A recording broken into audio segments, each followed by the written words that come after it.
o'clock yet. I'm like, it's close.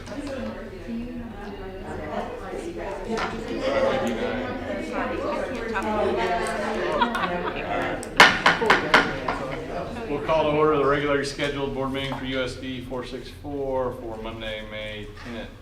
This time, would you please join me in a pledge of allegiance? I pledge allegiance to the flag of the United States of America and to the republic for which it stands, one nation, under God, indivisible, with liberty and justice for all.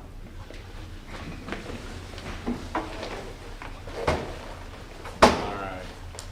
With that, is there a motion to approve the agenda? Make a motion to approve the agenda. Is there a second? Second it.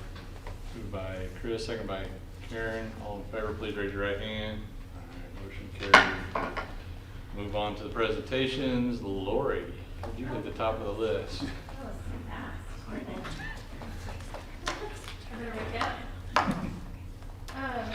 I'm just here to go over just kind of where we are budget-wise with 2 months left in the year. I don't see any red flags. I don't have concerns. Our projections look to be right on target. Capital outlay, our goal, we said this year was to carry over 1.5 million, and it looks like we'll certainly be able to do that. Even with, we had some larger projects this year, so that, with those large projects, that was our goal to carry over. Contingency remains the same. We haven't touched that. It sits at 457,000.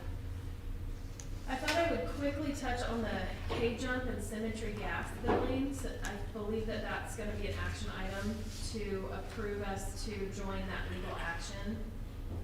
Not sure how familiar everybody is with it, but we were billed this last, for February, we were billed a little over 58,000, and with the KASB's advice, they say that during a natural or state of emergency, the maximum that we should have to pay is $4.57 per unit. Symmetry billed us $17.87 per unit. So with their advice, we went ahead and paid the $4.57 per unit, which ended up being about $19,000 rather than the $58,000 that they billed. I do recommend that you join that legal action, which is based on our enrollment, the fee, and so our fee would be $650. We also sent, KSB provided a payment protest letter to send with our payment, so I sent that with that payment. So I'd take any questions if you guys have any questions about that. What would a normal bill be, Lori? Our highest usually was, it varies, but I think 11,000 was January. It's about 11,000. So yeah, the 58,000 was quite a shock. I mean, we kind of knew it was going to be, but. Was that payment accepted by them? What was the question? Was the payment accepted? Did they accept that Oh, payment? You know, I haven't looked to see like if the check is cleared. Do you mean that? Or like if they, yeah, I believe that KASB has been in contact with them, and they, I think, have a pretty good communication, and so they knew that that's what a lot of districts were doing. I don't expect them to not accept that payment, but I haven't looked to see. Actually, that's going out tomorrow, I believe, that payment, so. If you don't have any other questions about that, that's about, we're getting to work on year-end closeout. But like I said, with 2 months left, it's looking, there's no unexpected, I mean, that was our big unexpected thing, was the Symmetry bill. Other than that, it's looking pretty good. The encumbrance on capital outlay, is that the lights then, most of that? Say that again? Sorry. The encumbrance on the capital outlay, is that the lights? Most of that, the lights are 288,000 of that. Is that, what are you looking at? Is that what you're looking at? I think it's your cash balance Oh, worksheet yes, that has all that. yes. And then some of that is, some HVAC, and yeah, most of that is the light project though. Any other questions for Lori? Okay, thank you. The one thing we Tanya and I and Lori have been talking about was some of the HVAC issues that we may be looking at ESSER funds on those to, I mean, it's allowable this week, but they have to be approved. And so we may be using some of those funds to shore up some of those capital outlay funds later. It's kind of one of our I think strategies. we talked about applying and seeing. Yeah, if they'll you have to approve it. apply. I mean, fill out an application and be approved. Yeah, we have to apply for all of the ESSER two funds. ESSER two. Or we have to be approved for our purpose that we plan on using. What amount would that be for? It's for the HVAC. Yeah, but if you have. Yeah, well, we have, bills tonight, I mean, we have a billing tonight that we're gonna approve. I would suggest that we put all of that. That's about $39,000 $99 for for that. And then there was some previous work that was done in February, and we could also look at that, just depending on where we're at with the ESSER two funds balance. Because a lot of that is going to go towards, some salaries and summer school and all those types of things. They have a long list of things that they're applying for. But anything we can do to maybe offset either capital outlay or general fund, we'll certainly try to do that. If you don't use it, you lose it. I don't Yes, think we'll have any problem using it. I think we won't, but we gotta make sure that we use it correctly. Right. No other questions? All right. All right. Thank you, Lori. Barb and crew. I do want to let you look at this. The state of Kansas visited us Cinco de Mayo Day last week, and they gave us a wonderful, nice plaque honoring our staff's hard work since COVID started, and then a lovely, lovely little note in there. So I wanted to share that with you because it was very nice, and the ladies really appreciated them coming and going to each school and seeing what we do every day and how we pack up our food and everything like that. So it was very, very nice. She took pictures. They're working on a video for all the schools that they're going to. So some of our pictures will be in there. So just wanted to keep you updated. When I get that, I'll certainly send it along.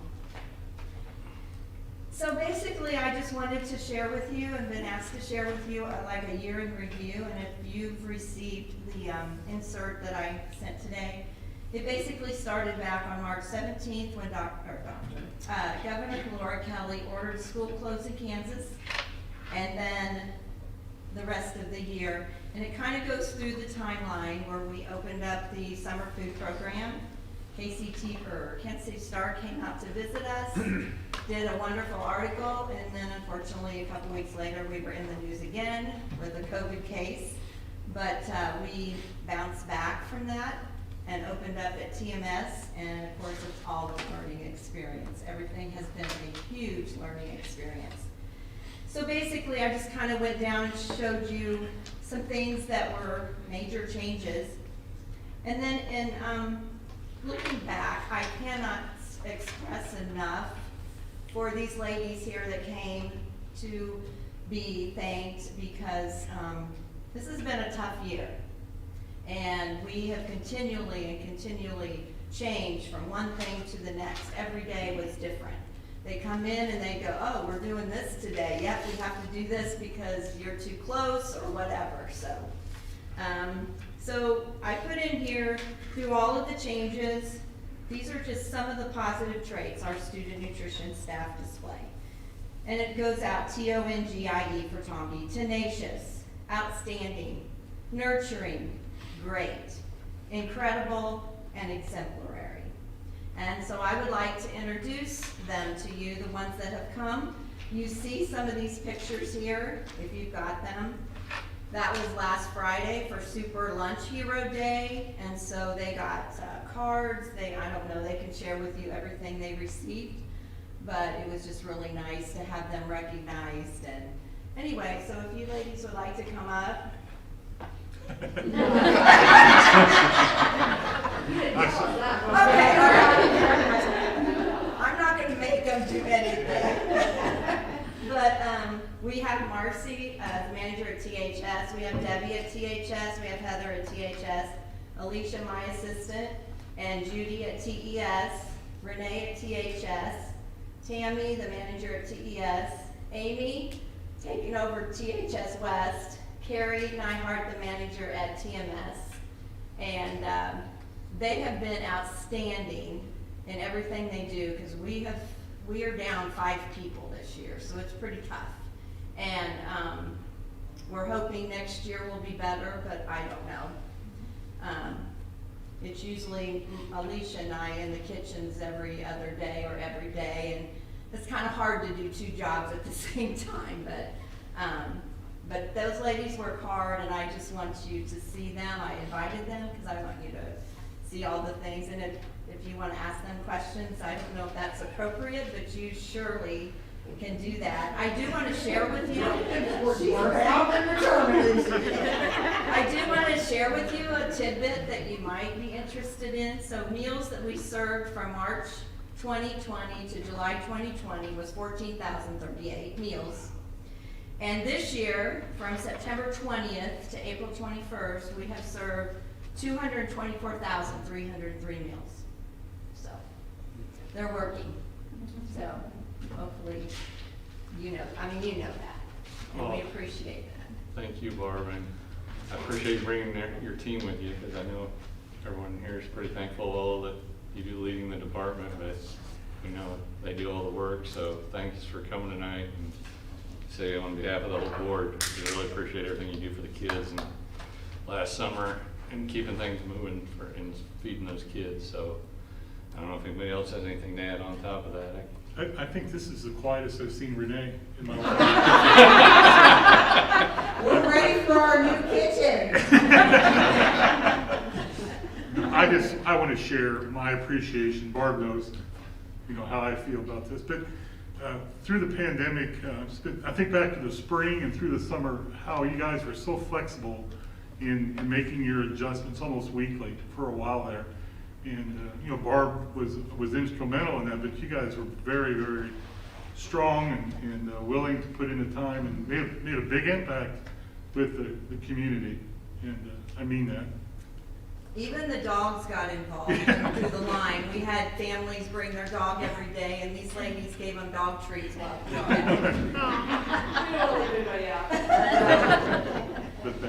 did have a lot of laughs, even though it was hard, and I think as a group, there's always blessings out of trials, and I think that was one of the blessings of working together and cohesiveness with 3 different kitchens, because you hang out with the friends in your kitchen, but they were kind of forced to hang out with everybody, and we got to know everybody, so it was very positive in that way. Well, On behalf of all of us, she's been great. Yeah.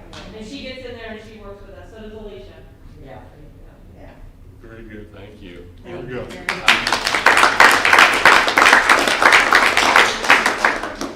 Thank you very much. Still be in my office. Thank you. And if you got nothing to do, you can stick around for another hour or so. I didn't know Aaron worked in the We kitchen. go. You're welcome. You were introduced too, weren't you, Aaron, as one of the kitchen helpers? I was. You come work with us, you come work. If you have canned food, you can just do this. Okay, train, Aaron, you're up next, so thank you. Thank you, ladies. Thank you. Well, before we went off, part of the update, I was just telling Barb. Oh, yeah, a little bit of the kitchen, that they hung the hood in the kitchen last week, and all the new kitchen equipment is set to arrive about mid-June. So it'll all start going in, and it'll start looking like a real kitchen pretty soon, so. All I just right. have to get it to the road when we test it out. Yeah. Not more.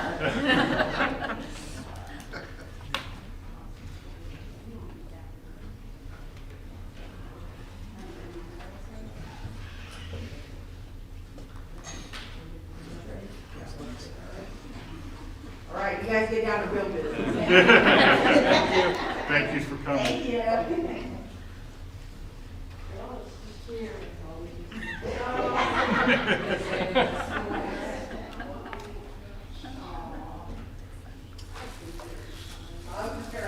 Alright.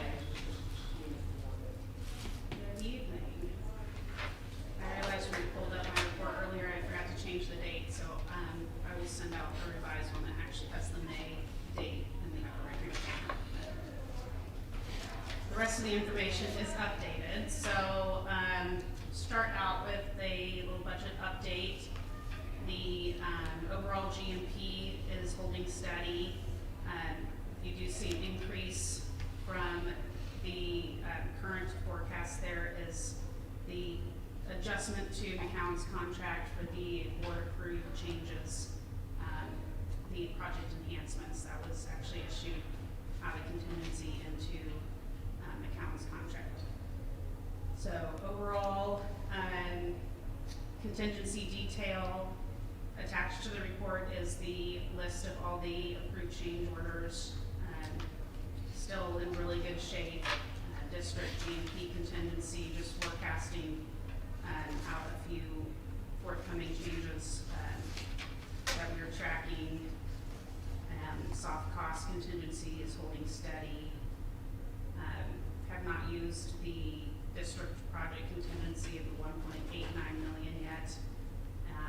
And then we did use that facility improvement allowance to fund those changes that were approved by the board a couple months ago.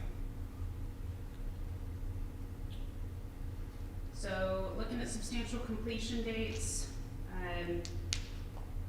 did update on the learning center. The contractual date for the substantial completion was December 2nd. We're looking at right now trying to get that space turned over by November 29th to give the FF&E a few extra days. Get the furniture all moved in and set up to facilitate the physical move as soon as school gets out for the winter break. So that's tracking really well. Overall weather days in April, there were 3 days in the contract. They used 3 days, so even there, and obviously not impacting, any weather days used have not impacted the overall schedule of the project. They've been able to adjust things, so. Key deliverables still have on here the furniture acceptance agreement, July 9th. So that is a large package that will be brought to the board that will include the full furniture selections for the high school for the Learning Center edition. So we've been working really hard through that, going through space by space with each specialty teacher and the staff, selecting that furniture that's best for each space. So we plan to bring that to the July board meeting.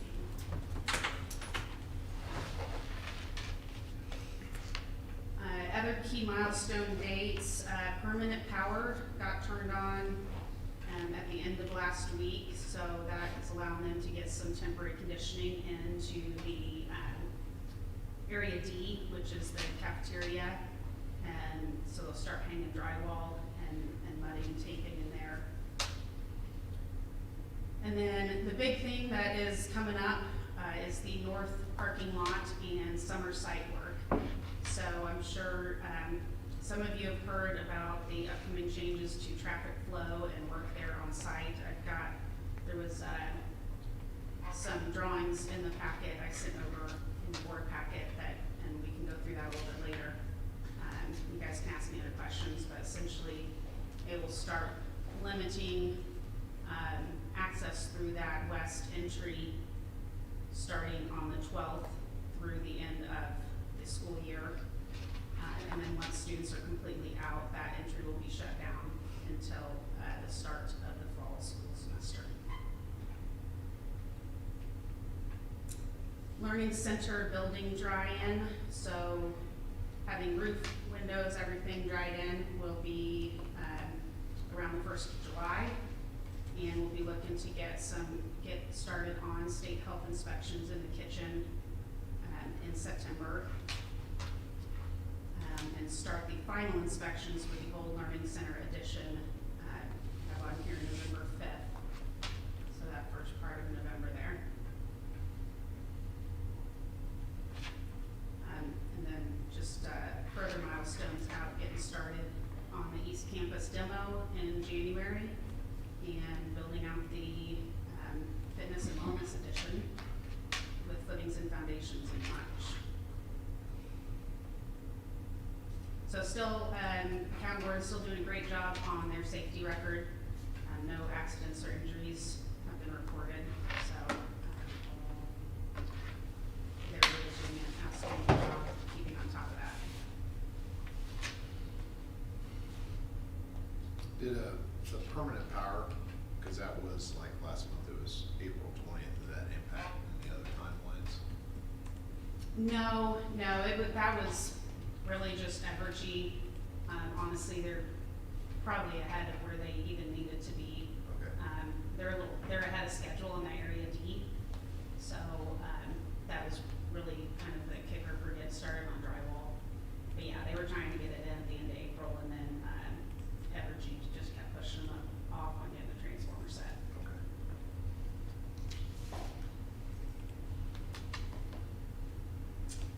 Okay. Okay, so, summer work. I'll go into as much detail as you guys want, but just wanted to,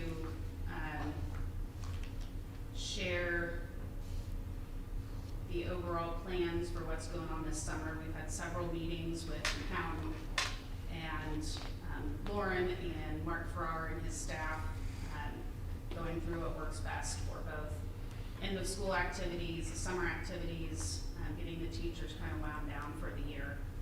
So, as I mentioned, starting on the 12th, they will start demolition in this north parking lot, but they will not be using this, this exit during school hours to take out to haul trucks and stuff, which will allow additional parking and student access, particularly for, there's a couple track meets coming up between now and the end of the year.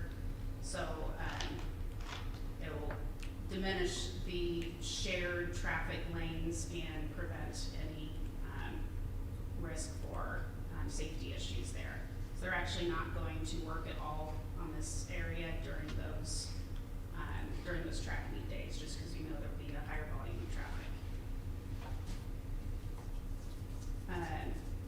This south parking lot, because it limits the access in and out of the building, they will not start working on that until June 1st, which will allow the teachers, particularly in West Campus and the CTE area, to kind of gather all their things and get out of the building for the summer. So this area will be, all that green asphalt will be torn up and replaced. There'll be a fence set up around this orange area. That work will continue through the fall, installing a new greenhouse.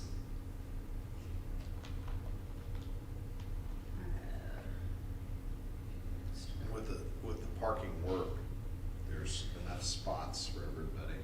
Yes.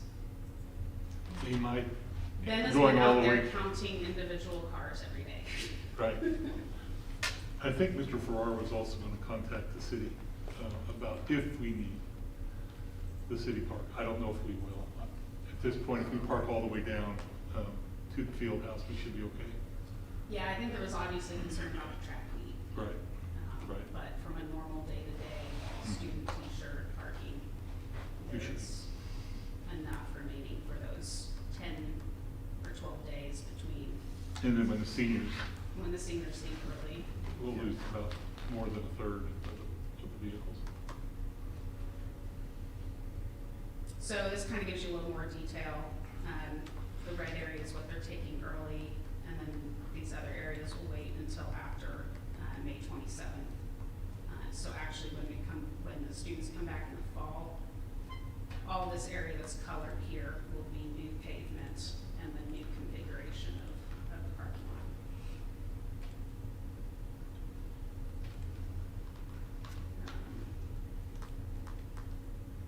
So that just kind of shows the total no parking area. there is kind of a contingency plan if for some reason, because all of this will be a construction zone over the summer, there really will be no way to get to West Campus during the summer. So just as a contingency, if there is the one-off chance that somebody needs into West Campus, they'll be able to come in through here and park in this area, and they can still get into West Campus through the door there on the west side. Will that be gravel then over there for that parking? At this time, they weren't planning to like lay down an actual gravel parking lot. It would just be kind of a one-off, you know, if a certain teacher needed something or if there was a specific need to get in there. I think, Drew, we want to shift everything, if necessary, over into the east campus, you know. There shouldn't be any really reason for anybody to be in the west campus, including secretaries, so. So it's just a pure contingency plan. Yeah. So that should a specific need arise. And then over in East Campus, there will be the hallway work going on around the gym. So this is the hallway between the gym and the existing locker rooms, as well as around the T-pack. So this is all the floor grinding for the polished concrete, also tearing out those ceilings, replacing all the ceilings in those hallways and repainting all of those walls. So the area will really be mostly inaccessible all summer, and working really closely between the county warden and the coaches on the access to the weight room for the summer training programs.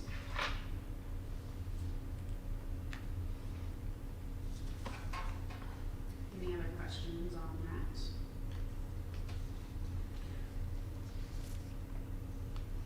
Alright, so early procurement of construction materials continue to face a little unpredictability in the market. We talk about it frequently. One of the things the county warden's doing to try to get out ahead of that for the upcoming phase of the gymnasium edition, they're going to start their 3D design coordination in September, which is a little bit ahead of what they need to. So we'll be really taking a really close look back at those design documents and making sure that we've got everything in there that the district wants, because they're going to really jump out and try and order and buy everything as early as possible. Stay ahead of those increasing both lead times and increasing costs. I mean, have we experienced much so far, or has it just all been built in with what we already have contract-wise? Yeah, there haven't been any claims for anything, any increased materials. All the subs are tied to their prices for this project. So, but there are just, it's a unique situation where nobody's really been able to predict what the next thing is going to be. So that's why they're trying to do things in an expedient manner to get what they can before they increase again. I think the biggest outstanding risk on that is in the subcontractor market, because these subcontractors are tied to the work they bought out last year, not just on this job, but on other jobs. So we have talked to McCown about watching that really closely with their subs and their extension on those projects.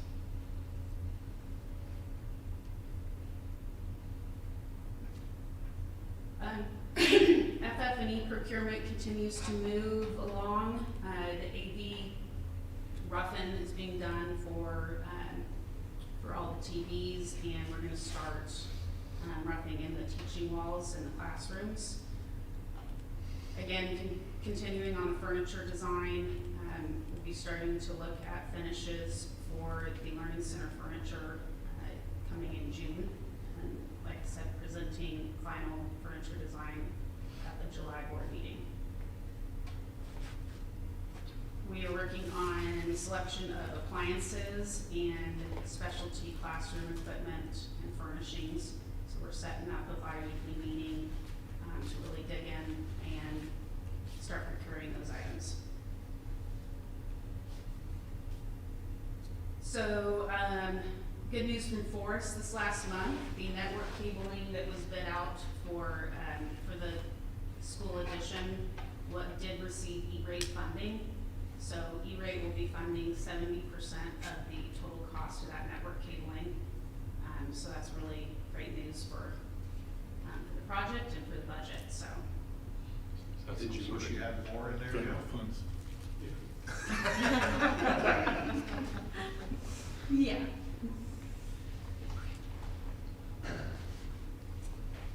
Well, Forrest, just estimated, what kind of dollar amount would that amount to? That we're paying? No, that the 70% covered. Or that, It's well, like 90-some thousand. Yeah, 90-some thousand, and the district Just paid give you an 40, idea. 45. I mean, Forrest does a great job with E-rate, but this was not a total surprise, but it was a nice bonus. Yeah, so we To- did to get budget that- the job based on Have it. not having it, so. And we did increase the, because the bid's based on the number of feet of wiring that you over, and we did increase over what they said the job would take, because we knew we were gonna probably have to have on certain changes. It'll be good, very good. Is there, given that we're getting that, is there a value add or something to where there was something that was excluded because of budget at that point in time that now you might consider doing? Yeah, we're looking at, we've talked about we're already doing the additional runs into the CTE building, that have been added. Jumbotron. And then, It's on the list. one of the things on the list for, that was kind of further down on the list was, redoing the teaching wall information, or the teaching walls in the CTE. So the 5 classrooms were not in the scope to get, updated, classroom interactive projectors. And so that was already on that, enhancement list. Well, that would be, I was talking with regards to the network The cabling network itself. cabling. Is there anything else for us? I mean, there's pretty much everything in there that you were looking to get from the cabling standpoint. Yeah. Okay, because we increased it, because we knew we were probably gonna have some classrooms as well. Yeah.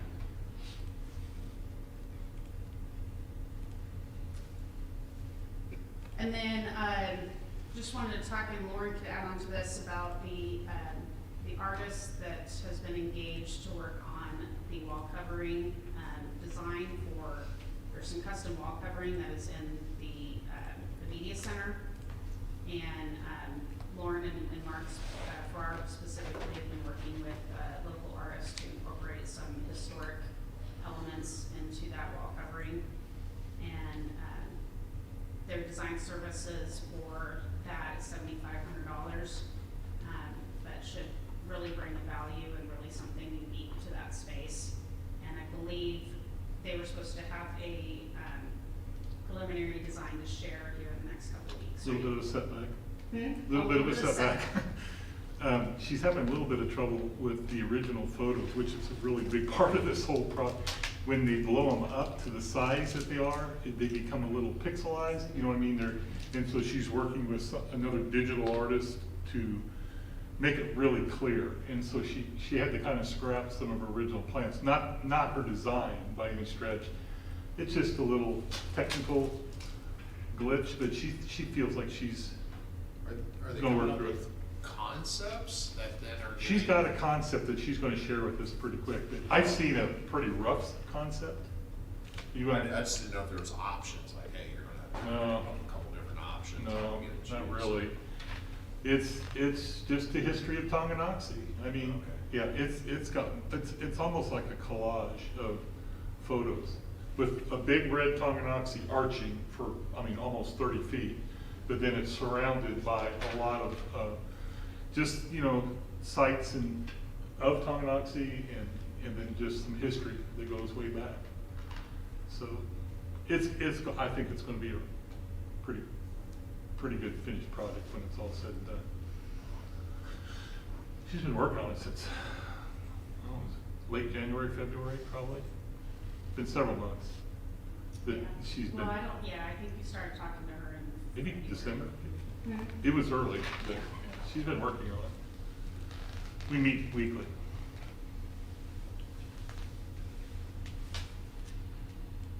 So move management, the move vendors have started doing some detailed walkthroughs and getting ready to submit bids. So there'll be three bids on the move scope. And so we should get those here hopefully for selection in July and be able to start working with that vendor to kind of detail out the schedule. So one of the discussions, once a vendor gets on board, that really needs to be developed a little bit further is the decommissioning of the existing furniture that is not being relocated or reused. So pretty much all the furniture and fixtures that are in the existing East Campus. So kind of have discussions about how to schedule that in and what to do with some of those things. And the last thing I have on here was the project design enhancements. So still have the list that we previously went through and approved some items on. So the next column of schedule critical improvements to consider will be at the August board meeting. So that includes most of the stuff to do with West Campus, to get that out and make selections on what the board wants to move forward with and have enough time to plan and procure those things before West Campus begins. And then I just included a few pictures of the site progress. If you guys haven't been out there behind, we got bricks starting to go up on the area D, the cafeteria, and the new, it's kind of a picture underneath the new canopy. And then the exterior framing, you can see the window openings there on the west facing classroom side. I think I'd like to bring up, this is probably a good time to say this, working with Ben Killingsley, and who's the other assistant? I can't think, not Logan, I can't think, anyway. On Monday, May Yeah. 17th, Oh, I can see him, I just can't. I know, I'm blanking right now Yeah, too. on Monday, May 17th, they're offering a tour to the Board of Education, and they would like to do that around 3:30, 3:45, right at the end of their workday. If there's any takers, let me know, 1, 2, anybody. If we have more, then obviously, if we get 4, we'll have to call a special board meeting, but anyway, it would probably take you about 35 to 45 minutes to kind of walk through it. It's something to see. I mean, it's how far they've come. Especially in the, I'd say the cafeteria area, it was the most complete at this point. But I'll send out a reminder. It's a week from today at 3:30, 3:45, right at the end.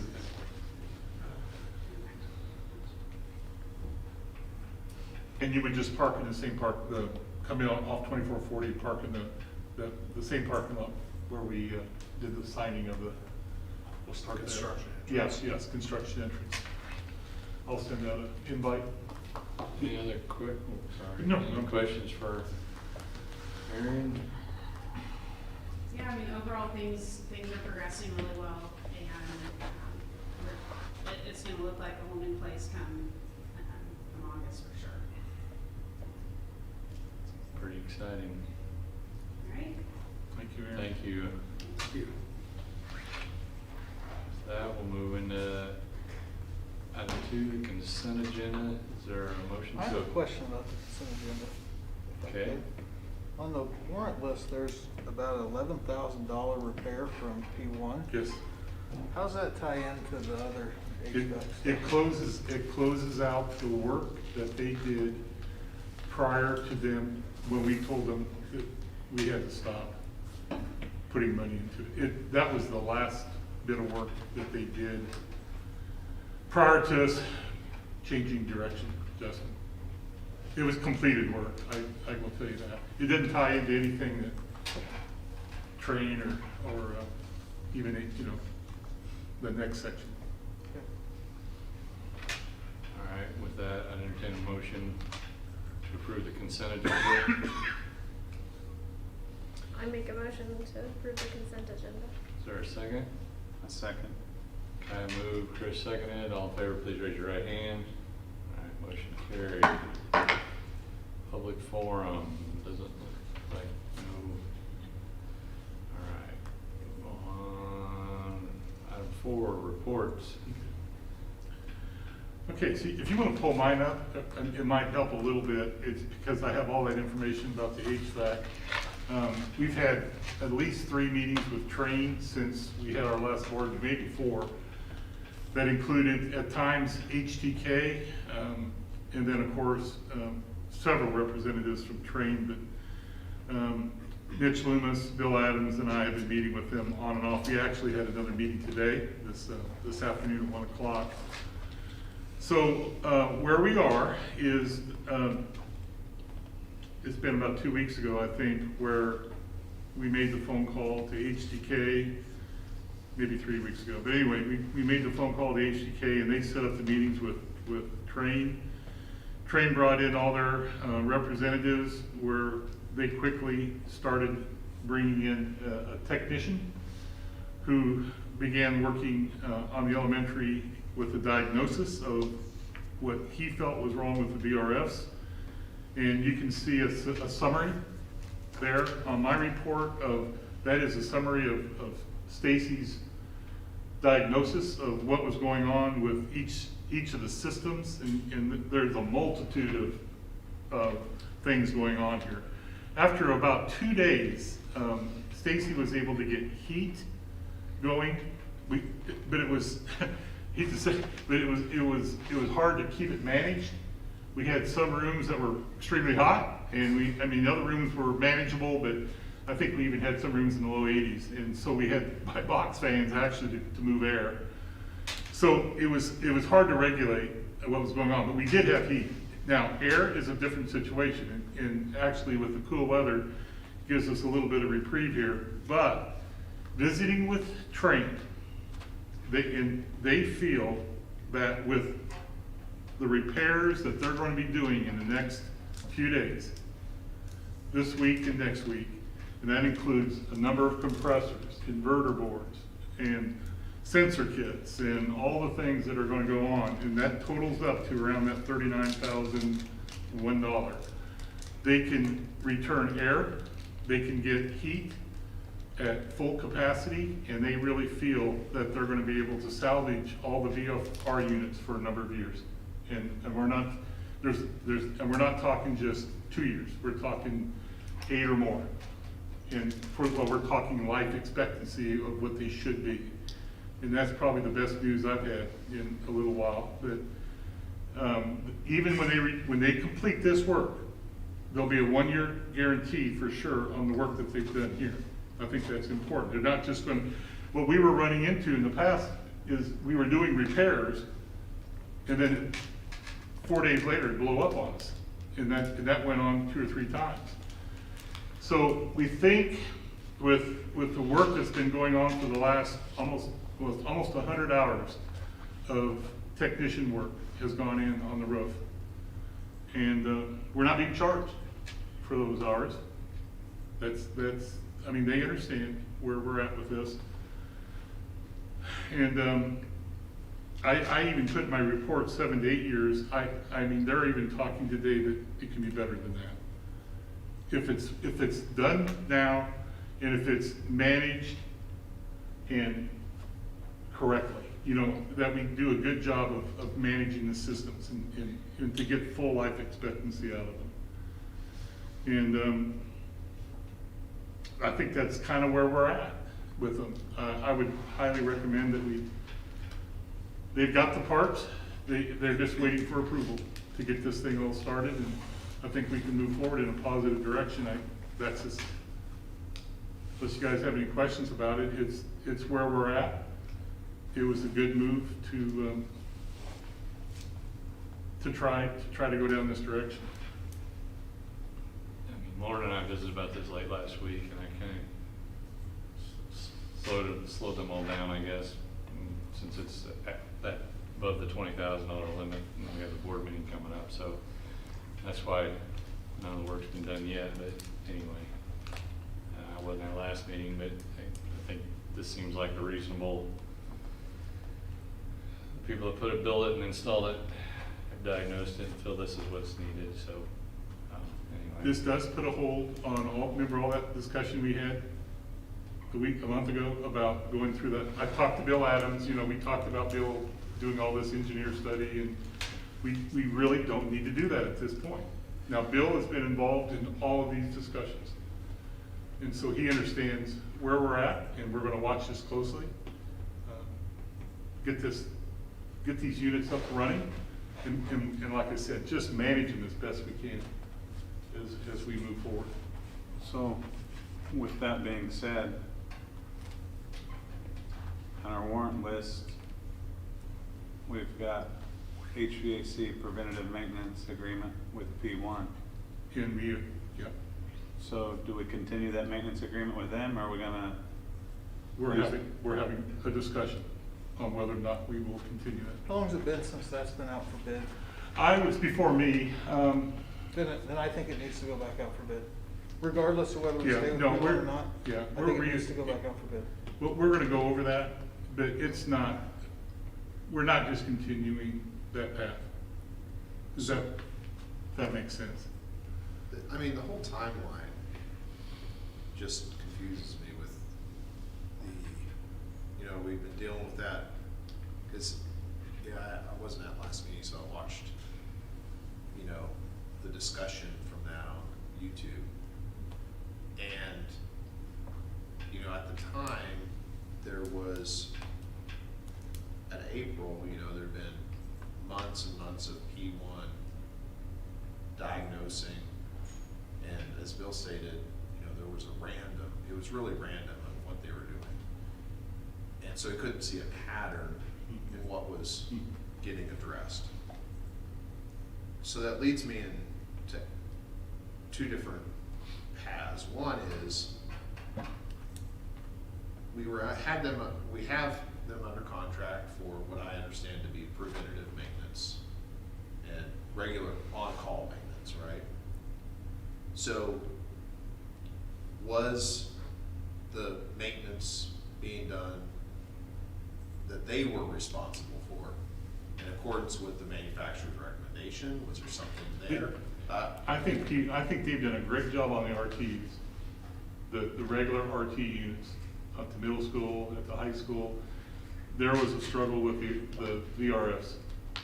There wasn't a struggle to bill us though, there was a struggle to fix it. But I personally think they were doing the best they could with the VRFs. They weren't the installers of the VRFs. I don't know how else to say. But I think you have to know where your limits are, and you have to raise your hand and say, I'm not gonna. If we had fix volunteers this." doing it, I would be okay with the Right. best that they could do.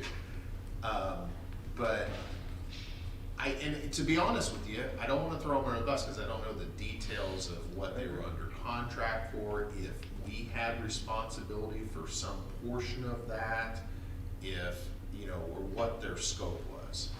But it appears as if they were certainly looking at it on a frequent basis and weren't able to come up with what appears that training the manufacturer has been able to come up with.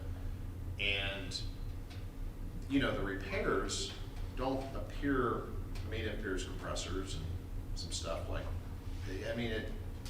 because we were going down as of just last month, it was replacement at a substantial price tag, and multiple people saying that was the way we needed to go. And at the time, there wasn't any inclination to get any additional opinions at that point in time, in that meeting. So from that meeting till now, I don't know what transpired, but I'm glad it did, whatever was to get, Train out here to look at it. But then I'm like, was the diagnosis not being done well? Was it not looking at everything? We still have an electrical study out there that I don't know if we've got. Completed. Was there anything that We're showed? gonna, we'll get our report back, probably later this week or early next week, but that's, the report's completed. There's nothing, I don't know what else to say. Well, I mean, I don't think any of us know the whole history, but I think Train was maybe originally had a maintenance contract on this stuff, Drew, and that was changed and shifted over to P1, so to save money, so, Well, and I mean, I don't know where we, I'd be interested from Train whether or not the issues they're seeing is just an accumulation of normal maintenance items, or was the maintenance not done in accordance on, whether it's annual, quarterly, or whatever, just like your vehicle, right? You have to change oil every now and then, you gotta change filters, you got other things at 60,000 miles, you do your maintenance, and you got these regular scheduled things. And so I'd like to know whether or not what those regular scheduled things that were supposed to happen, did they happen? And if they did not, are there other regular scheduled things that didn't happen that now we can expect that there'll be those things because of that might fail earlier, and we just haven't found it yet? Does that make sense? Well, depends who you talk to. If we go down a path of hiring Train for a pretty extensive preventative maintenance contract, then you're ramping up you're not being reactive, you're being proactive. And I think honestly with P1, they were doing the best, I hate to say, the best they could under the circumstances, but it was almost more of a reactive type, maintenance call that we needed help on. And that may not be what you're looking for, but that is what was really happening. Well, and if that's all they were responsible for, then that's one thing. Then it's like, well, how could they have more effectively diagnosed it earlier or at all? Because it sounds to me like somebody else diagnosed it. I think they got to a point where they maxed their expertise in DRS. Yeah, But we had to call them on that. They didn't call themselves on that, and that's a real problem for me. Real problem. Gotcha, understand. Yeah, because there was two parties that were saying replace, and I don't know what the total was, but it's I think at the last orders board of meeting, magnitude more than what At the we last had. board meeting, we threw around, I think it was 60,000 that we'd spent. Mhm. We just approved another 11. Mhm. We're gonna probably approve 39 tonight for Train. I mean, was all that necessary? I don't know. I wish I did. Yeah, What's better than what was the total replacement cost gonna be? That's fair. around 900,000. I mean, That's fair, but that also, I mean, we had Channel 5 out here. We had, I think all of us were tagged on social media about a problem that we couldn't fix. I mean, there's a lot of bumps in the road besides the $100,000. It was a mess. well, I think there's some positives. It sounds like we have a diagnosis, at least from the manufacturer, but it also points out that we need to probably reevaluate our maintenance plan on this. And I mean, that seems like that ought to be the and orders to lower, at least the top of the line. I mean, I don't know where you go. How, Go ahead. maybe this is a little early to ask this question, but how many different contracts does the district have similar to this? Because I'm just thinking, like, there's a contract, like a maintenance contract for this, but also like substitute teachers, we have a contract with, that we work with another company. And the only, like, the question that comes to my mind in this discussion is that, like, once we go into a contract, where we're working with these different companies, like, how do we evaluate whether they're you know, whether that company is providing the service that's in their contract or That's- how. No, that's Like fair. how, like what is our process? The two in major keeping ones up would with be, that? would be the HVAC outsourcing because of the technical skills required to work on these kind of units. Morgan Hunter is another pretty good size contract for us. But that's about, I mean, we have some smaller ones, but nothing significant as far as outsourcing or. Yeah, that's what I'm talking about. This, like, whatever those, else. those are two significant ones, and it's all about success. And, you know, and so that's what we're doing right now, you know, with our HVAC. Were we happy or were we not happy with, and it's a yearly contract, and so we have to evaluate that. So like even on Morgan Hunter, so I've heard, you know, It's some been tough. things in the community, you know, about some, you know, whether they think that this is a benefit or not a benefit to the district. And I'm not, like, I'm not calling a shot on whether it is or Right. not. I'm not saying that. I'm just saying, like, I was just curious because it seems like this is the same, like it's a different subject but the Right. same issue, right? Yeah. So like, how do you then evaluate? We were visiting with TEA the other day, and up until this year, they had the highest success rate of filling subs. A lot of things have gone into play, you know, Because of and COVID. the COVID thing has hurt, a lot of subs don't wanna come. And honestly, pay could be part of the process. We don't pay as well as some of the neighboring school districts. That's something that we have to evaluate through negotiations. And that's a cost. But I think we were kind of a real success story up until this year with them, but they acknowledge, it's been a struggle.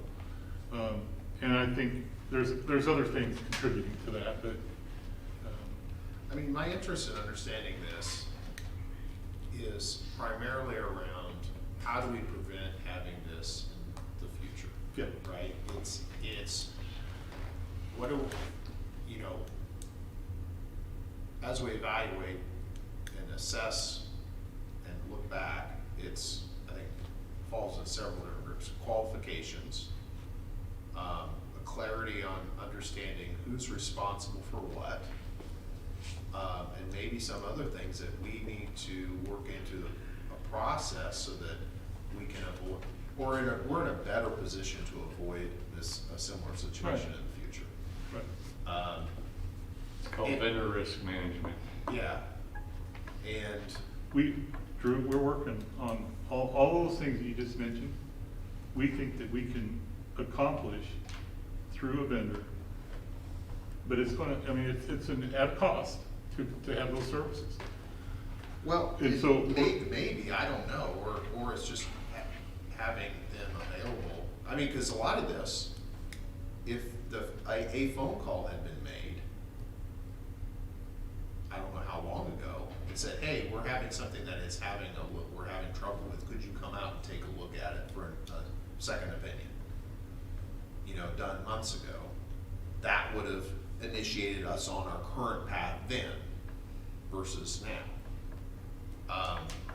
And I think getting the manufacturer involved as early as possible, if you see a repeat thing, is a lesson learned on avoiding that, because, you know, we have the ESKI approved from, you know, the last meeting for that you know, to that contract, that change, and I don't know where that stands now or what we do with that, which is probably just cancel it. James?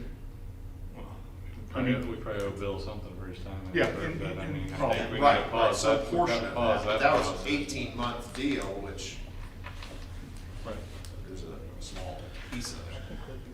I mean, if I'm hearing everybody, kind of the So marching when- orders, I mean, I don't know.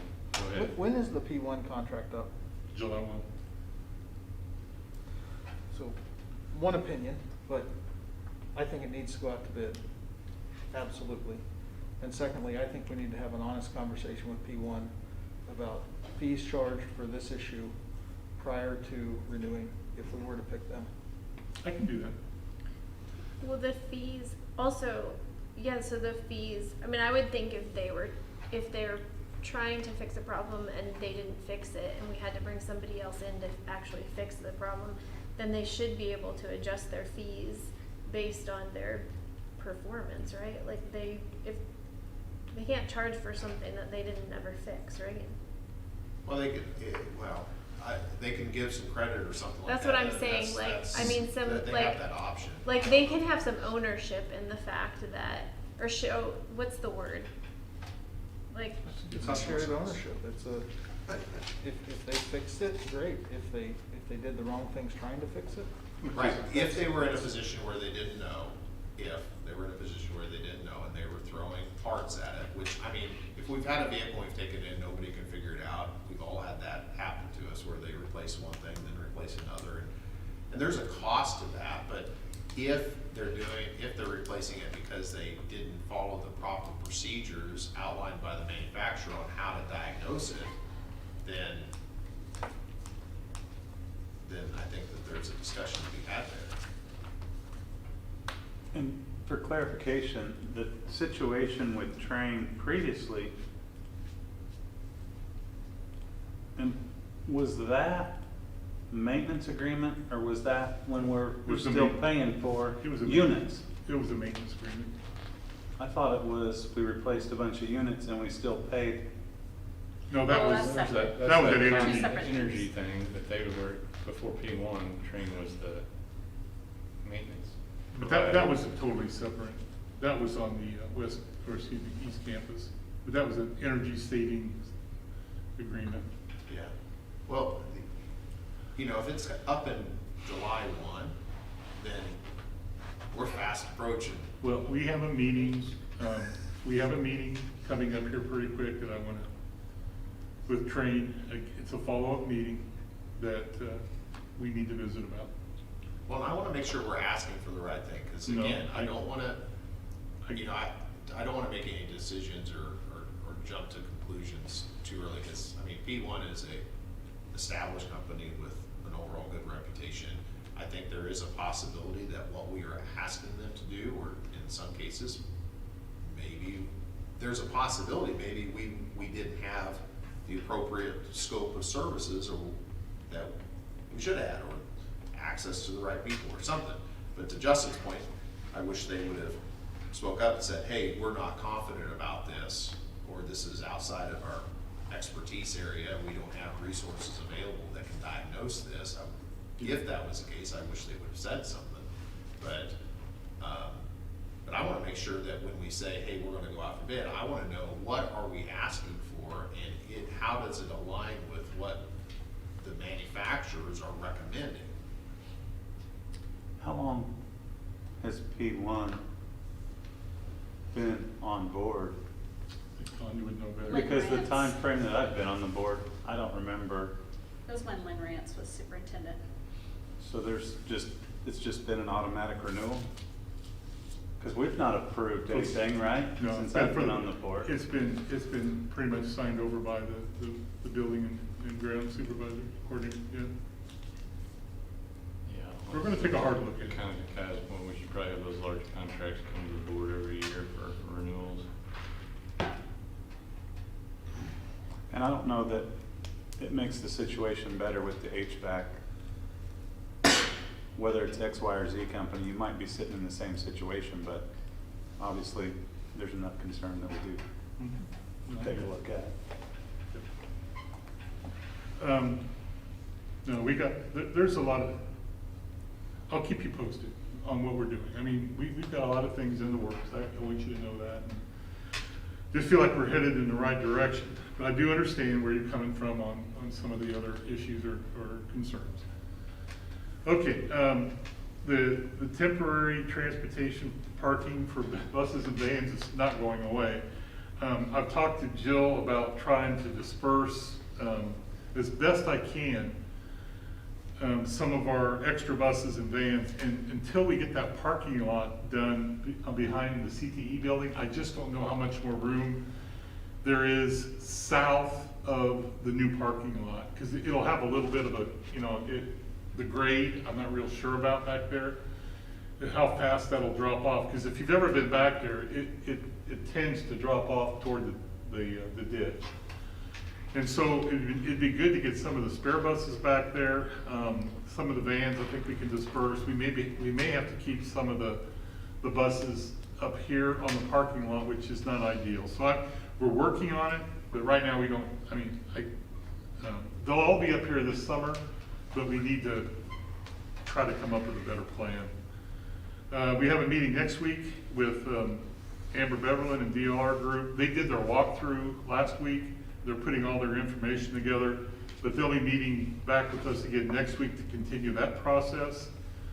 I'm kind of targeting, if you guys can see I'd like to have a board retreat on July 7th. If you guys could take a look.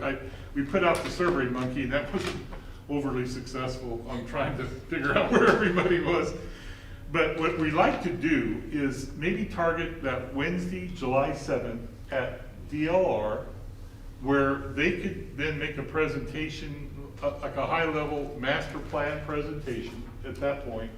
We could also do some board goals at that time, and anything else that you feel we might need to work on. They have a nice conference room there. I mean, they would take care of us, have that sponsorship. But I just need to know if that would work for your schedules and your busy schedules. And if it's not, my other option was it the 27th, Tanya? It was much later. The other thing that would be nice about having it early is if we had board goals, then at my administrative retreat, then we could include some of those discussions with my administrators. Instead of having the administrators first, and then the board goals come later.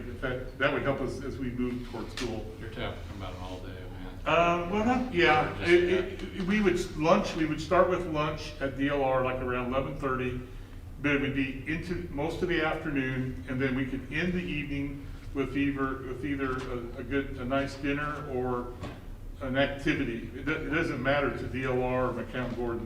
They're helping sponsor it. So who sets the agenda for that, the plan? We do. Goals for all that stuff, okay. Yeah. I'll be involved in some. Yes, we do. I just wanna make sure that we have that lined out. Yeah. I mean, that's my high level view. I mean, I think we need to work on board goals again. What the whole idea with the master planning needs to be discussed a little bit. I don't know how far along she'll be with that. I mean, the agenda can be set kind of with input from everyone, but I mean, first we need to find a time, date. How is July 7th? I just kind of need to get that scheduled. The other option was at the end of the month. I can't do the 27th, but I can do the 7th. Yeah. I can't do the 27th. I think I saw a lot of them at the end were not working very well. I got vacations. I don't take vacation. I think if we just set it and run with it, that's the best we can do. That's a bad choice for yourself. So if it's, is that all right if I just set it up and it's the best we can do, run with it. And then we'll work on the agenda, Drew. I mean, that'll be something that Mr. Bothwell will work hard on. That helps me because then we can have our administrative retreat the following week and then build on some of the things that we talk about the prior week. We have invited to meet with we sent out an invite to work with the city council on a joint meeting, and we don't have a date or time established at this time. Well, we sent them next Wednesday the 19th, but they were gonna run it to council, so I don't know if they have a meeting tonight or not. Haven't heard anything. You might be right. Maybe they have a meeting tonight. The Beatty Field project is moving along nicely. Got a soccer game tonight. Tomorrow, the old lights will be demoed, and then the new lights should be up and operational for Thursday's league track meet. That's the idea. It's 1-1 at halftime in the girls' soccer game, right? So that's where we're at. So we're hosting two more track meets that will need lights for. Yeah, so,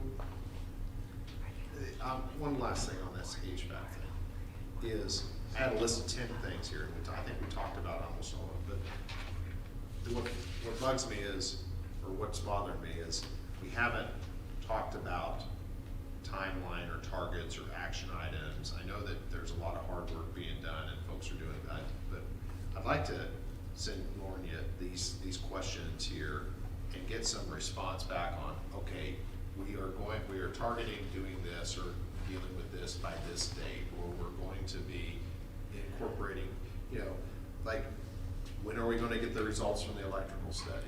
You know, who's going to be looking at that? Is it, you know, there's just a lot of these things.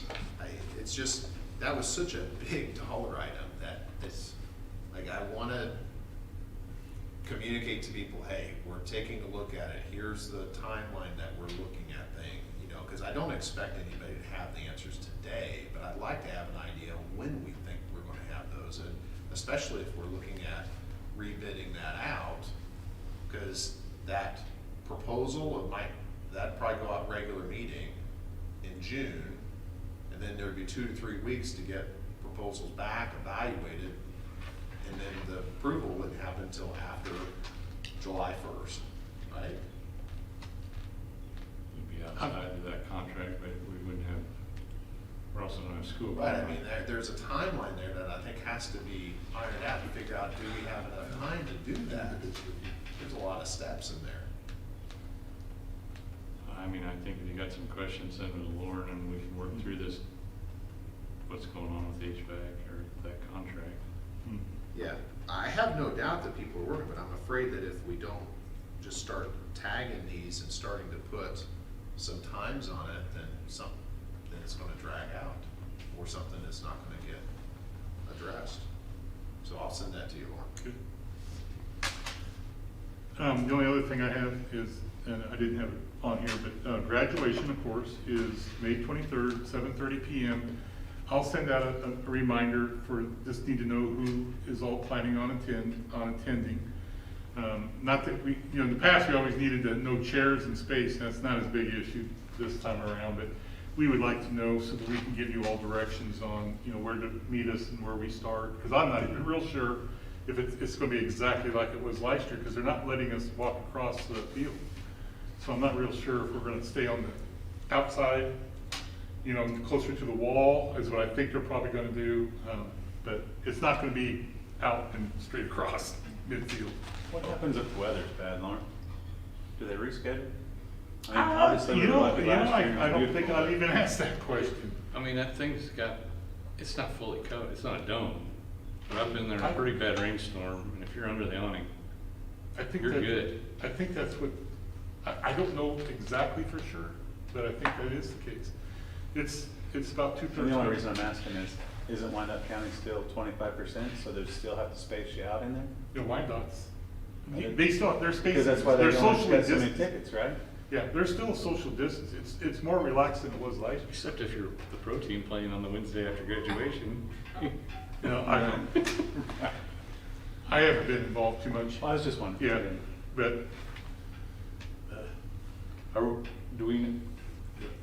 we handing the diploma? Do we know any of that process, or are we just sitting there like last year? I think- The only reason I ask is I'm not gonna be in town. I might be at home by 7:30, but I'm not yeah, 100% sure. I'll check with Farrar. I don't have a lot of information on graduation. I think we're sitting there. I really do. I haven't heard anything differently. Well, everyone get that back to Lauren if we know Mhm. those details. I'll so they reach can out to confirm on everybody. that. Anything else? Mhm. All right, Tanya? All right. We are finishing up state assessments. The results will be available the week of May 24th. There is a new parent portal in Kite. I have all of the parent emails uploaded as long as you have your emails within Skyward. Those have all been uploaded into Kite, and I will send information to parents on how to get into that and how to view your children's scores. You can see interim assessments and the summative, which is what they just took. So I'll send that out the week of May 24th. Summer school, we are really in the swing of getting things planned and going. We know students for TMS, THS, and then part of TMS would be the credit recovery piece. So some of those kids we still don't know yet. They have up until the end of school to try to pass their classes, so we won't know about the credit recovery kids till later. Elementary, they'll be sending that home by the end of this week.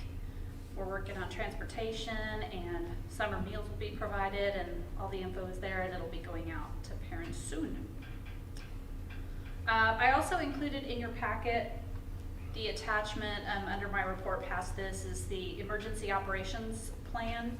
We last updated that in 2015.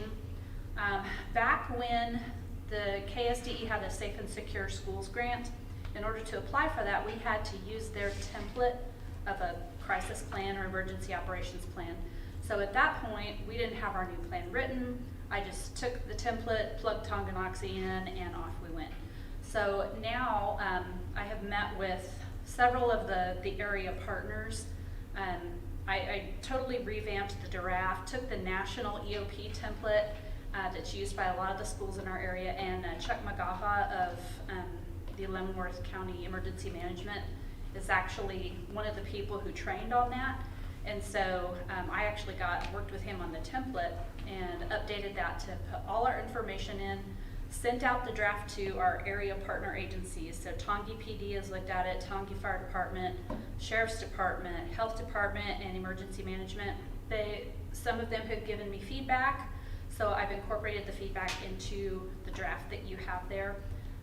Take your time and read it. There's no approval tonight, so just know that take some time, look over it. Ideally, we would approve it at the June meeting, but certainly if we need to still look through and revise, we'll do that. This is a very large document, and it's going to change every year. So there will be a time set aside with our admin team that we will update that yearly and make sure that it's updated.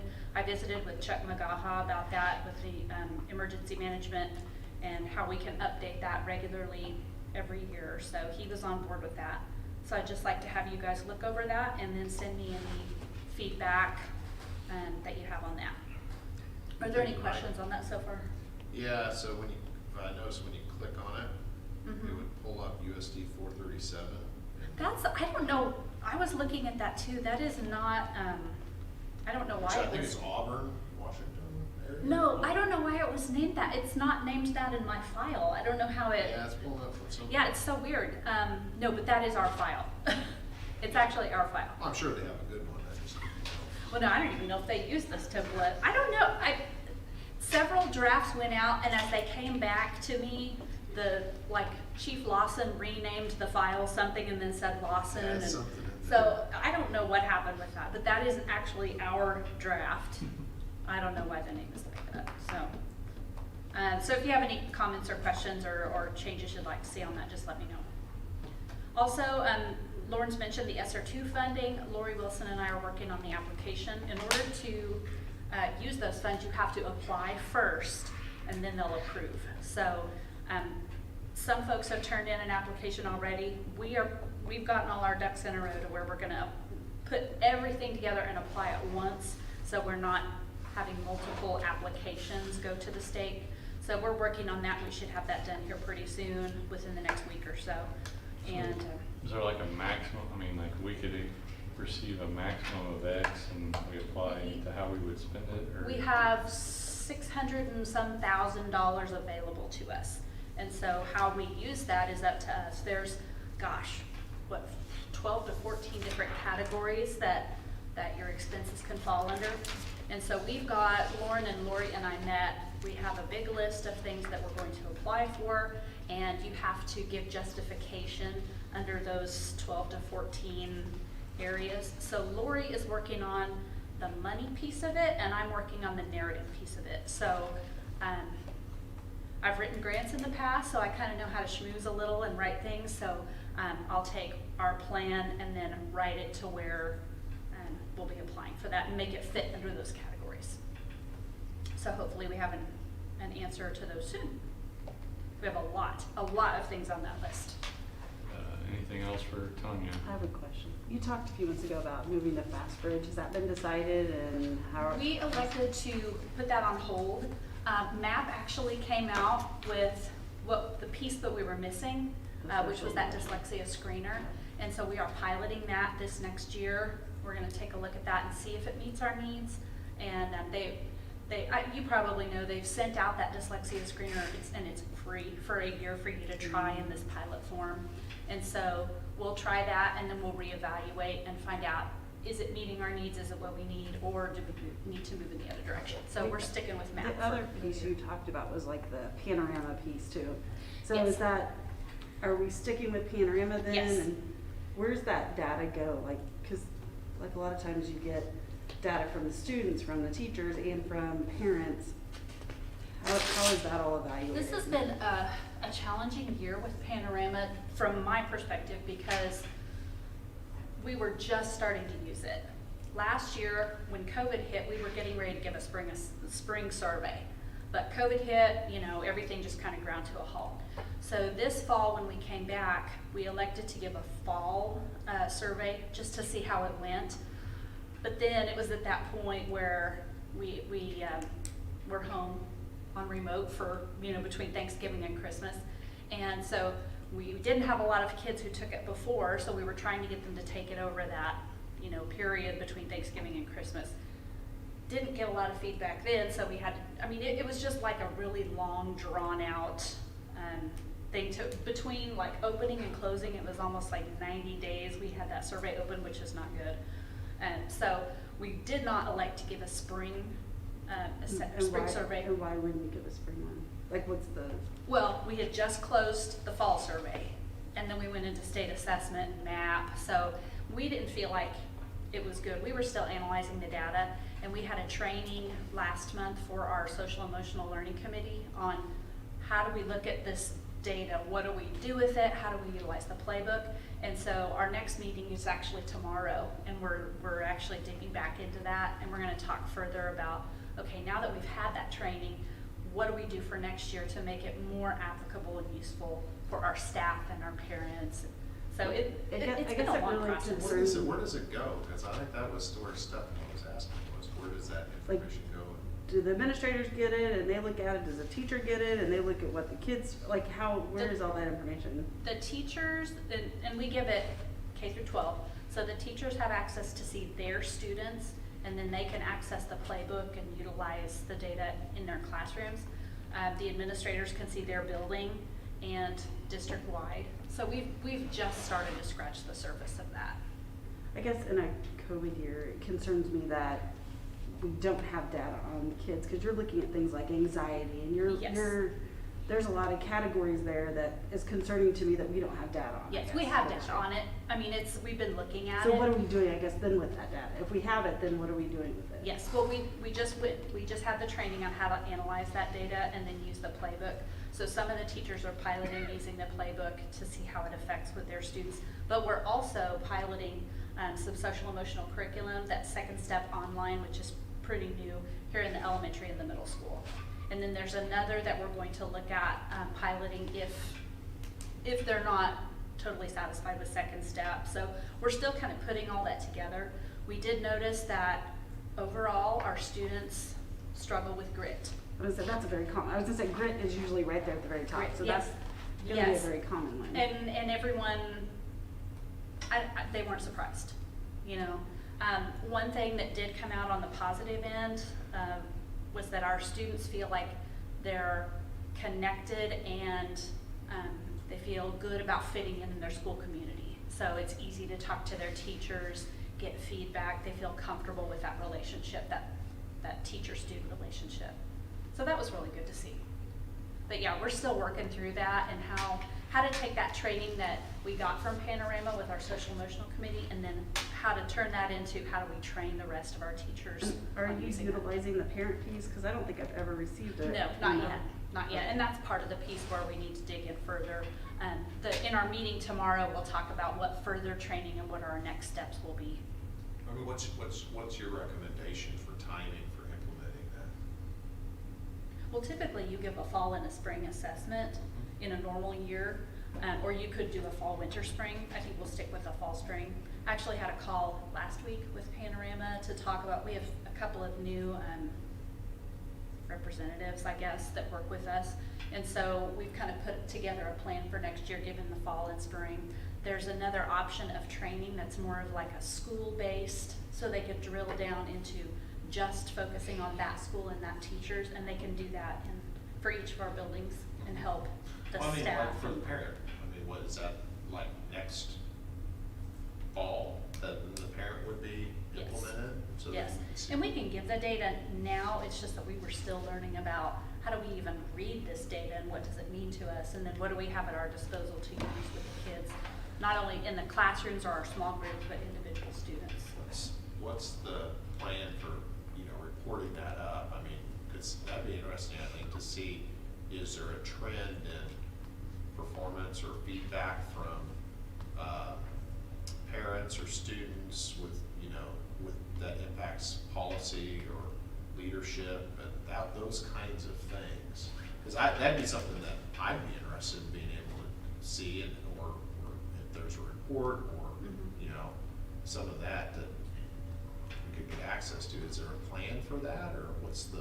Yes, and our committee has just started looking at that, and we've used the data to put together some long-term goals that we have written initially in a draft form, and then we'll take a look at again tomorrow with our group. So, go ahead. How deep is your training? Is it like your counselors and your administrators right now, or have you, because like, I know a lot of times the teachers don't get trained in it because the data is then shared with them but utilized by the counselors and the administrators. Right. The initial training that we had was just our social emotional committee.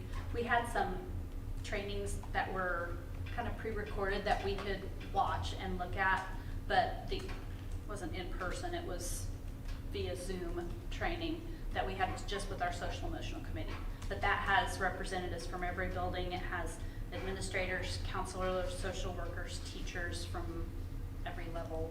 So we have a pretty big group in there, and that was recorded so that we can share out with everyone else too. But in our meeting tomorrow, we'll talk about further planning for next school year.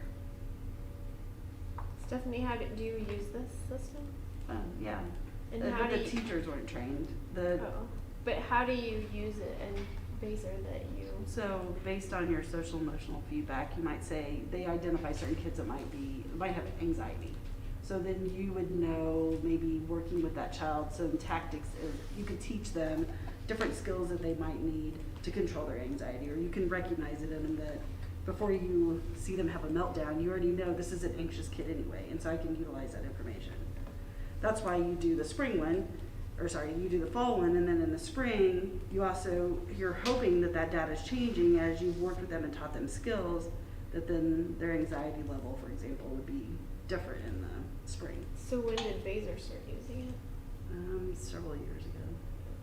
So what did we use prior to this, or did we not have a system? Each building had its own thing that they were kind of using, but there was really no consistent social emotional screener that they were using. That's why we sought this out. Does it do more than social? I guess if it's going to, my assumption is if it's going to parents, staff, and students, the students is going to be different questions and different focus.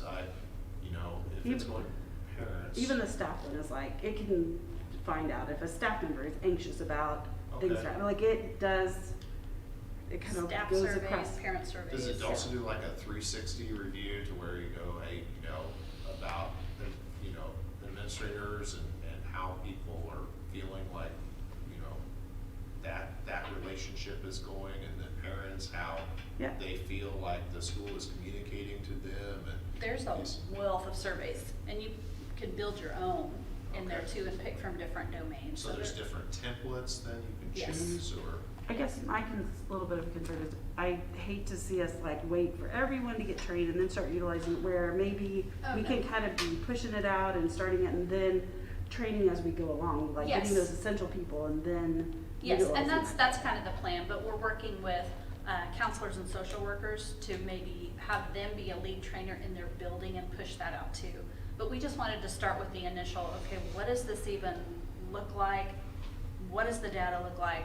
How does that go with the playbook? How do we even look at the data? It's just been pretty overwhelming to start in a COVID year. So, when was the last survey closed then? Well, we opened it up, gosh, it was fall, I think end of October, beginning of November, and we closed it like late January. I mean, it was open a long time. So how long does it take to then, what's the target, goal for when that closes to when that information is then available? I want to say it's a week or two. I mean, it depends on the number of surveys and how big your district is. I don't think it's not a very long time, but it's not instantaneous. Okay, so if you do a normal period, then that's something that you get a pretty quick feedback and. Yes. Okay. It's So- just been a tough year to roll out. So where is that data that was done last fall? Where is that at then? In Panorama. We have access to it. All of our teachers, administrators, counselors, all have access to the data. Okay, so is there a report or something that then, for board members, we can see how that went? Yes. What questions were asked? Yes, I can The get comments a and report for you responses? for next Okay. month in June. Okay, that'd be great. Yeah, if it could include like just the raw data, that'd be fine, or summary or trends, but I think a lot of times when my experience with surveys is there's a lot of information, and this might give you an indication of which template to choose, because if there's a lot of comments in the sections, and that might lead you to say, oh, there's an interest in providing this feedback, that then this other template might be more applicable, you know what I'm saying? So there's a lot of, as you learn in surveys, that can be valuable. I will get that for next board meeting. Okay. All right. I have a quick question about I know that we're gonna go over the emergency handbook, but just a real quick comment, because you might be able to look at this, Okay. like, in the meantime. Mhm. So on page 19, or page 20, you don't have to go to it, but it talks about, like, fire evacuation. I was just skimming it so I could see if I could find this, because my uncle is a fire chief in a small town, but he has always told us that as a fire chief, one of his biggest fears is that school districts don't take attendance, like their attendance records aren't up to date or up to or whatever, Real time. like They real are time, right? We have an So- amazing tool called Crisis Go that all of our Okay. teachers have on their phones with updated rosters. There are templates where you can take attendance, you can shoot messages to other teachers who may have your student. It's a Okay. big communication tool, and it's updated immediately. Okay, and they use it, like everyone is. Prior to this year, we were regularly using Crisis Go in our drills. Uh-huh. But this year with COVID, drills have been so much different. We Yeah. haven't been able to huddle together for tornado drills Right, or, that's fair. so it's been Okay. haphazard. But we did talk about Crisis Go at our last, not today, but our last admin meeting, Okay. about using it and making sure everything's updated and continuing on the path that we had before. Okay, that's what I just was wondering, because that's what he talks about when they do, like, what they do, they'll go to a school without the school knowing, like, just, okay, we're having a drill right now, and then what they run into a lot is if there's a substitute, they have no idea how many kids they're supposed to have, or where their kids are, or whatever. And so it's very scary to him as a fire chief that the district doesn't have that figured out. So I just wanted to see if we had a solution for Yep. that.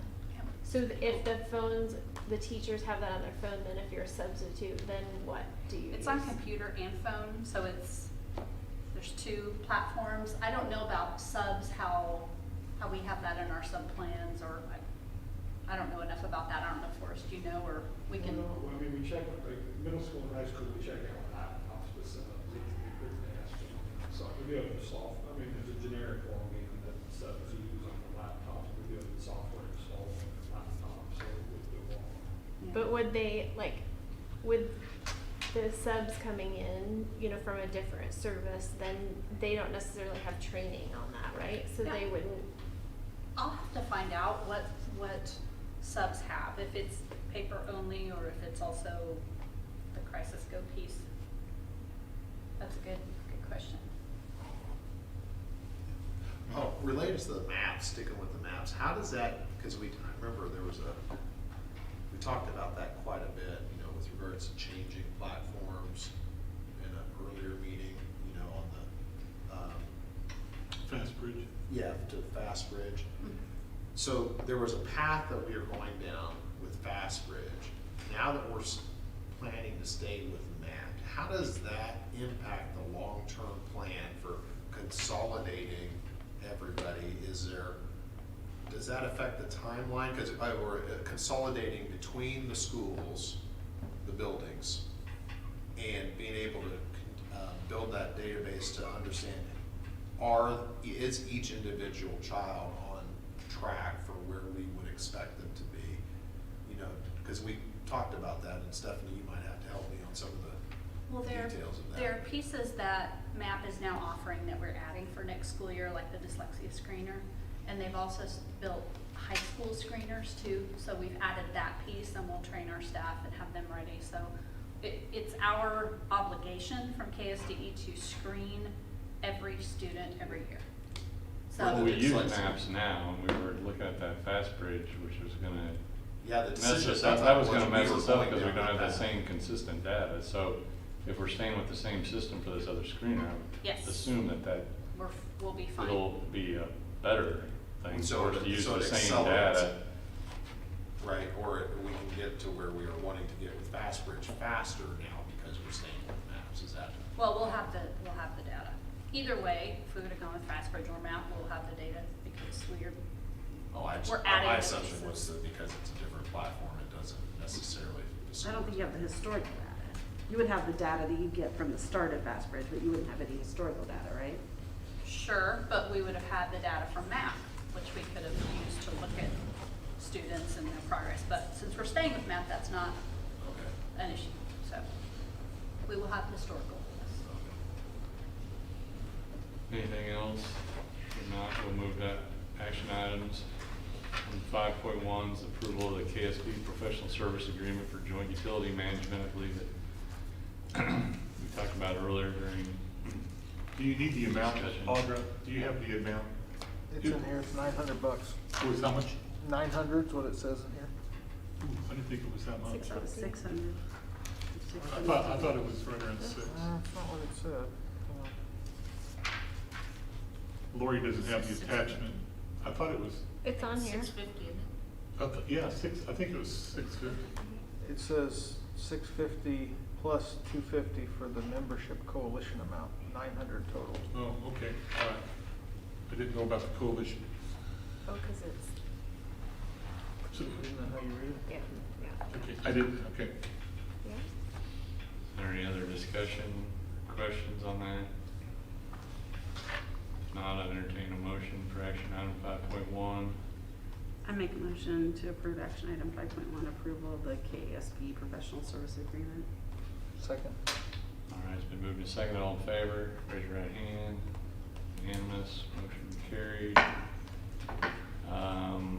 Item 5.2, I think everyone's, Lauren kind of shared this out. This was supported by Aaron Merrill. I called McCown Gordon. They suggested that 50 to 60% of their new construction also employs this kind of behavior. I talked to Train today, and they highly suggested that we send out or support a building commission agent. Talked to Drew a little bit about it. You know, it was something I wasn't real familiar with, but after visiting with a few people that have been involved in these kinds of services, it looks like the right thing to do. And this is just putting out the RFP. Aaron Merrill will help us with that, and we'll come back. Is there a charge? Is she gonna charge us to help with it? I shouldn't say that. I don't know that, Justin.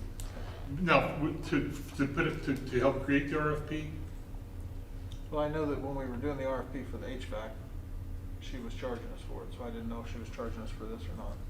I don't. Well, that's all, I mean, that was a whole different engagement. For her Yeah. to do that work. This is to put, I mean, she doesn't have the expertise to do this. Okay. this- No, this will be a separate agent. Yeah, but he's asking about the time to put the RFP. Put the RFP. Yeah, I didn't ask that question. So the I don't know, question it's is, okay. is there a reason that we're not doing it and the reason that she's having, or she's doing it? Is that It's what an you're extra asking? Well, service. I mean, I don't know if we know how to write the RFP either. I just No, like to I know don't. what I'm voting on. Yeah, so this is just an approval for her to go ahead and put the RFP Right, together? right. Okay. That's all it is. Not the actual No.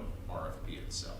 This is just to put it together, and I'll be working with her on that. Yeah, as I looked at it, because the attachment was just in general information. It's This is what this Yeah. person does. The only things I was thinking was, I just want to make sure that we're following, and I can send you a list of standard contracts and industry standards and guidelines, which Aaron is probably already aware of, but it's got a contractually normal line. I guess my point is, when we agreed to pay Aaron $30,000 to do the HVAC RFP, and I would assume that this would be much less than that. If this is $30,000, then I would think we'd try to do it ourselves. But it may be free, I don't know. Or it's included in her. It could be included in her fee, I don't know. Yeah. I'm just suggesting that we put out the RFP. So you could find the answer to his question, you could find out and then let the board know. Right? All right, action on item 5.2, is there any other discussion? I'll entertain a motion regarding 5.2. I make a motion to approve 5.2, approval of RFP for building commission agent. Well, wait, Oh, that, I just asked, this is the action item for approval to develop the RFP. Right, that's This all it is. says approval of RFP, and we have no RFP. It's not, it's for putting it out for an RFP. It's not, so you make the motion and then reword it how you think it should be reworded. we're not hiring anybody, we're just developing. I know, but I wanna make sure that the RFP tells them what we're hiring them for. So I wanna make sure that we know what we're hiring them for. Does that make sense? So that we get, I know it, go ahead. so, I move that, is that all right with you, Kai? Absolutely, yeah. I move that we approve, to have. Oh, I rescind my motion, sorry. Okay.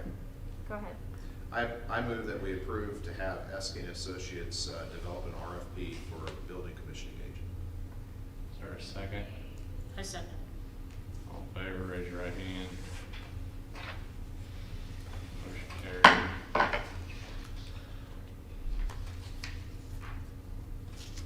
Five point three is the TS HVAC repairs with Train. I think we could discuss that thoroughly earlier on. Is there any other discussion? Is there, I mean, I know nobody has a crystal ball, but is there gonna be further expense with the repairs of this? It's a year warranty. After these services are done, we asked that question today. There's a year warranty on those services. Fair enough. Is that parts and labor and everything? That's what I was told there. Okay. I make a motion to approve 5.3, approval of TES HVAC repair. A second. All in favor, raise your right hand. Motion carried.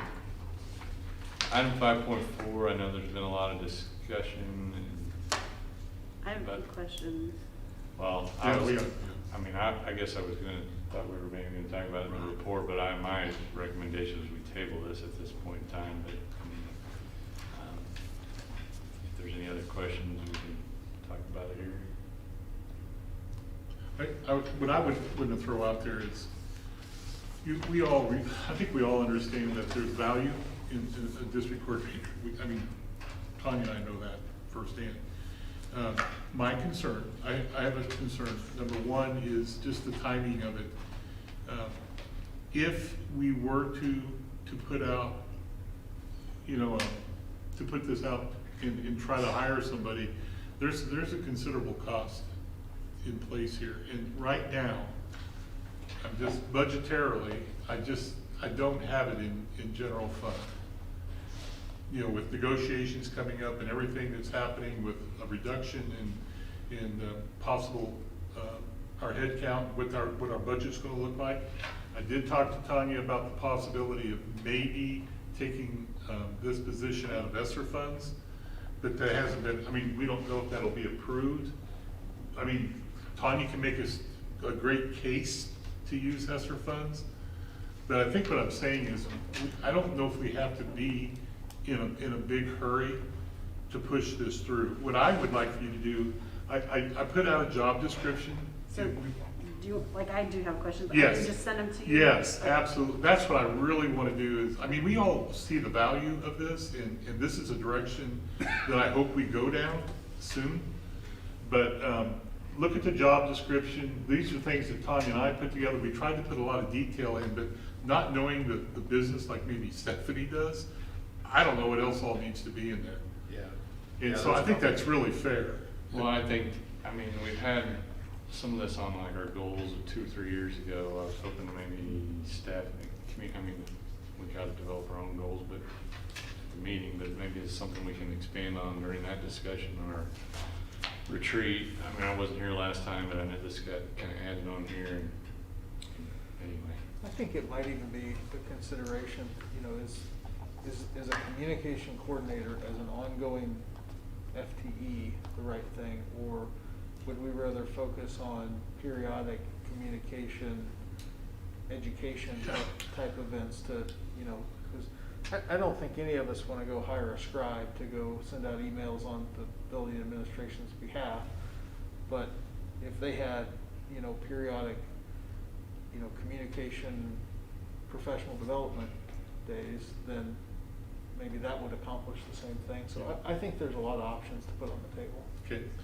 I think the discussion we have on July 7th would be definitely something, you know, part of our goals. Communication is always top ranked. So I would like to see us table this and then continue to develop. I move we table item 5.4. Is there a second? A second. All in favor? Motion carried. Executive session, I do not believe there's any reason for executive, I have none, I guess. I don't know if anyone else has any. If not, general board discussion, the only thing I was gonna, Lauren's already mentioned the dates, but still trying to communicate with the city about a possible date, the tour. I mean, please give us him on if you can do that. And I looked online today, those who are facing re-election, you must refile, if you're interested in refiling, you must do so by June 1st. And Audra, do you always help with that a little bit? Do you send out reminders? Let's go see the county clerk.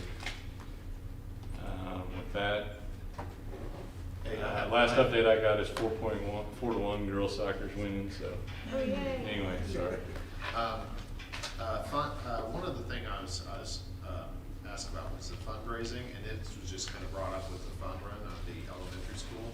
And I don't expect you to have these details, but I'd like to have an understanding of, you know, that was outsourced, you know, and what was the cost of that, and what was the cost benefit analysis there versus having parents run that? Because I think the goal was 35, and they pulled in 27. But because my understanding is maybe 20, 30, 40% of the overall or more it depends on which package you choose, might be going to a company versus going back to the school. So I'd be interested to know in an update, you know, what was the background behind that, and how much is actually not going to school but going to I'll have Chuck send it to you. and the other thing was on May 21st, we're doing that remote learning at the high school. And, you know, we still have, I know a lot of students that are, you know, have limited access to internet at home. You know, how much interaction is it with because it's you know, being at home, going through the classroom, because I know my student one time was like, it was 15 minutes in the morning and she was done. And I don't feel comfortable calling that a day, you know, if it's done that quick, or what the plan is on that 21st when we send everybody home that isn't, you know, involved. I don't have an answer for that. For our We're meeting tomorrow morning. Okay. We'll bring it up. Okay. I mean, obviously, we want it to be meaningful. Yeah, Is that that's the day of the regional track meeting? that's what the reason behind it. Yeah. It'll be brought up. Okay. All right, with that, meeting adjourned.